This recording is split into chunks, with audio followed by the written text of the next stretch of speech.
কালকের ক্লিপ এটা। ওখানে গিয়ে 3 বার করে জেরক্স করতে গেছিলাম, আর এত গরম এত রোদ্দুর লাগছিল যে দোকানে গিয়ে 3 জনা মিলে একটা মাজা কিনে খেয়ে নিলাম। এই দেখো রাত্রির হয়ে গেছে, তাই কালকে ক্লিপটাও একটু তোমাদের সাথে শেয়ার করলাম। আস্তে আস্তে পুরো রাত হয়ে গেছে, পঞ্চায়েত থেকে এত ভিড় আর এত লাইন ছিল।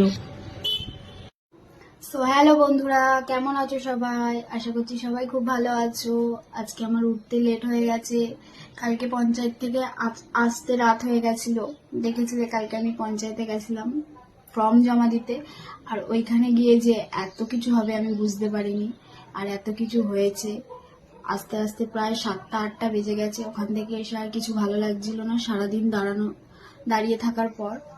তাই সকালবেলায় উঠতে লেট হয়ে গেছে, কাজ করতেও দেরি হয়ে গেছে। সকালবেলায় আজকে কি খাবার বানিয়েছি আর দুপুরের জন্য কি বানিয়েছি, আর আজকে তো শনিবার, তাই শনিবারে হবে নিরামিষ। তাই নিরামিষ খাবার চলো তোমাদেরকে দেখাই কি কি বানিয়েছি।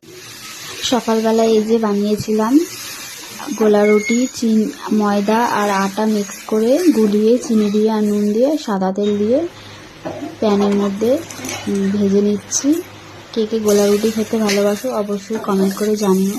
কালকে আমার ওখান থেকে আসার পর প্রচুর শরীর খারাপ লাগছিল, আর সকালবেলায় উঠে পাটা প্রচুর যন্ত্রণা করছে, বেশি কিছু করতে ইচ্ছা করছে না। আর যেহেতু আজকে শনিবার অন্য কিছু করতেও পারবো না, তাই বলেই গোলা রুটিটা বানালাম। আর গোলা রুটি খেতে আমি আর আমার বর দুজনাই ভালোবাসি। তোমাদের কেমন লাগলো জানিও। আর এইখানে আছে গরম গরম ভাত, অল্প করে করেছি, রাতে আবার হবে। আমরা দুজন মানুষ তাই বেশি লাগে না। আর এই যেখানে আছে কলাইয়ের ডাল। কলাইয়ের ডাল কে কে খাও কমেন্ট করে জানিও, আমার তো ভালো লাগে নিরামিষ। আর এইখানে আছে আলু মাখা আর ভেন্ডি আলু ভাজা। আজকে নিরামিষ, এটুকুই হয়েছে। তো টাটা, কেমন লাগলো